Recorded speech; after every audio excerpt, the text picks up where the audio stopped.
आप देख रहे हैं एवीएम टाइम्स।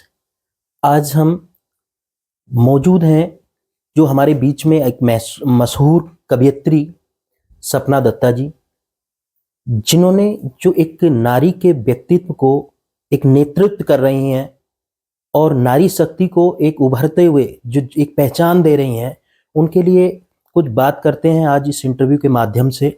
आज हम सबसे पहले बात करते हैं। मैम, स्वागत है आपका एवीएम टाइम्स में।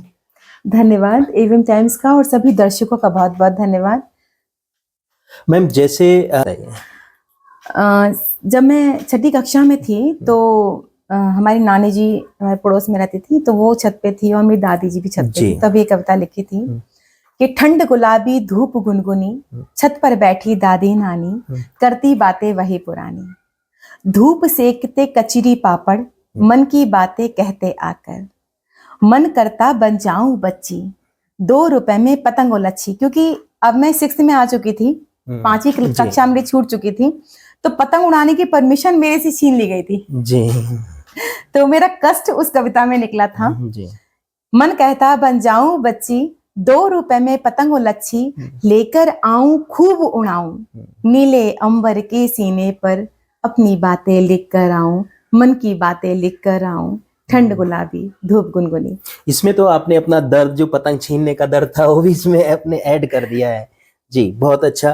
तो आज जो कविता का, इसमें जो नई कविता है, आप जो एक परिवार जो विखंडित हो रहे हैं, मतलब जो खंडित हो रहे हैं, आज जो है अलग अलग स्थितियों में रहना लोग पसंद करते हैं, पेरेंट्स को साथ नहीं रखना चाहते, एकल परिवार को ज्यादा रह रहे हैं, उसके बारे में आप क्या कहना चाहेंगे? आपने कविता की ही बात की है, तो यह कविता मैंने जब ज्योग्राफी से मैं एमए कर रही थी के जी के कॉलेज मुरादाबाद से, तब मैंने लिखी थी। और मुरादाबाद हमारा एक पुश्तैनी मकान है जी। तो एक समय में हम सब इकट्ठे ही थे, और फिर क्योंकि मेरे दादाजी 6 भाई थे जी। और सभी एक ही छत के नीचे रहते थे जी। कुछ समय के बाद परिवार थोड़े बड़े हुए, तो सबके अलग अलग रसोइयां हो गई। तो तब मैंने कविता लिखी थी, अगर आप आदेश दे तो। जी जी जी मैम, सुनाइए।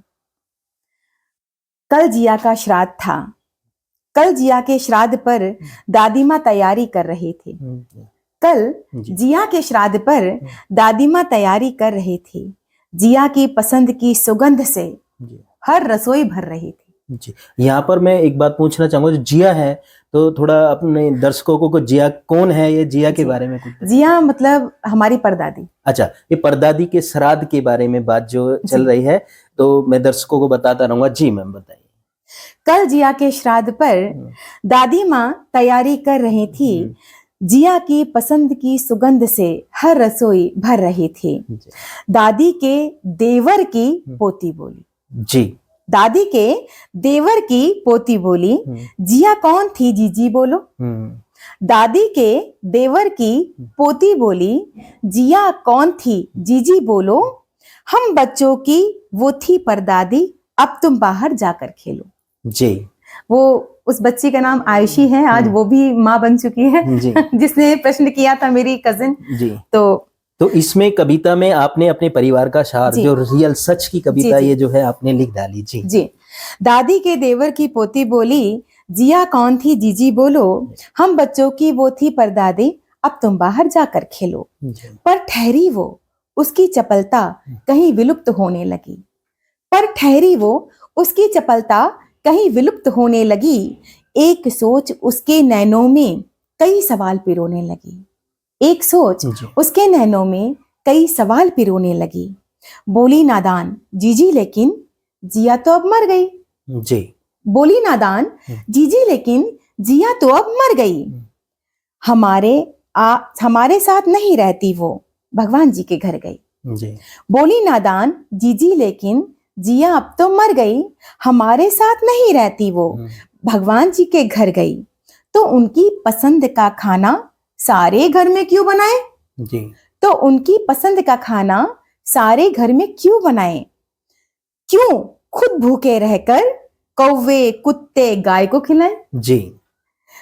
आंखों में भरी उत्कंठा देख मैंने उसको पास बिठाया जी। आंखों में भरी उत्कंठा देख मैंने उसको पास बिठाया, उसकी भाषा में कर कोशिश श्राद्ध का मतलब समझाया। बोली तपाक से, जीजी लेकिन जिया खुश कैसे रह पाएगी। बोली तपाक से, जी जीजी लेकिन जिया खुश कैसे रह पाएगी।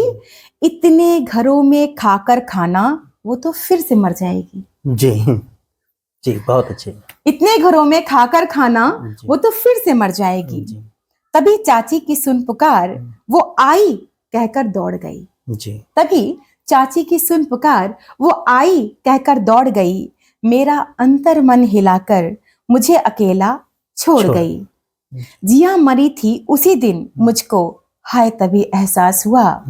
जिया मरी थी उसी दिन मुझको हाय मुझे एहसास हुआ। जी 6 भाइयों का बंटवारा जिस दिन इस घर के साथ हुआ।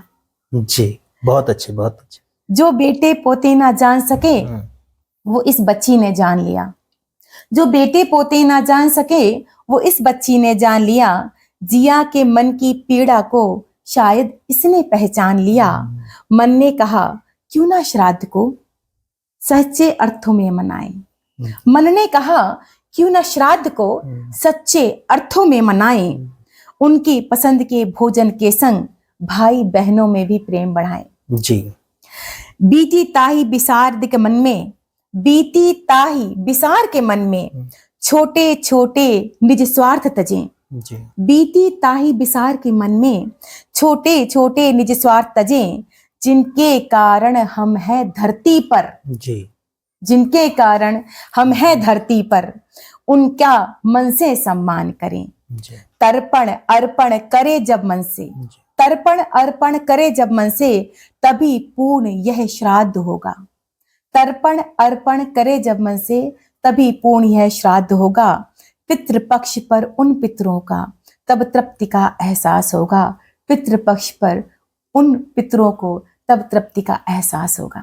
बहुत सुंदर कविता है ये। जैसे बहुत इसका कोई संक्षिप्त में जो परिवारों के लिए बताया गया है, जैसे कि जो श्राद्ध पक्ष में जो अलग अलग श्राद्ध चार जो भाई हैं वो बंटवारा हो गया है मेरी समझ में। कितना आप बताएंगी जरा इसके बारे में कुछ? हाँ, बंटवारा हो गया आप कह सकते हैं, मगर कुछ स्थितियां ऐसी भी आती हैं, नौकरियां लगती हैं, जी सब दूर दूर हो जाते हैं। तो मैं ये समझती हूँ जिस प्रकार से छठ पूजा होती है हमारे जी, बिहारी भाइयों जी में, तो चाहे परिवार कहीं भी हो जी आता है। है। तो ऐसे ही चाहे छोटी छोटी चीजें हों, थोड़ी दुख हो, तकलीफ हो, सुख हो, खुशी हो, चाहे नौकरियां हैं जरूरी हैं, जब अवसर पड़े तो आप सब इकट्ठे हो जाइए। जी माता पिता को वही सुख सबसे बड़ा चरम सुख परम सुख होगा। जी, थैंक यू, धन्यवाद।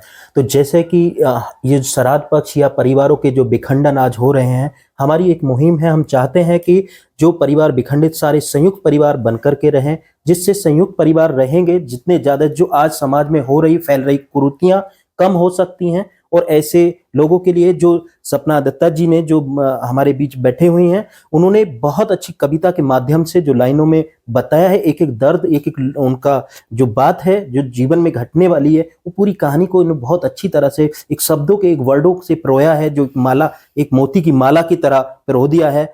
तो साथियों, आप देखते रहिए AVM टाइम्स में। रोहित शर्मा, दिल्ली से।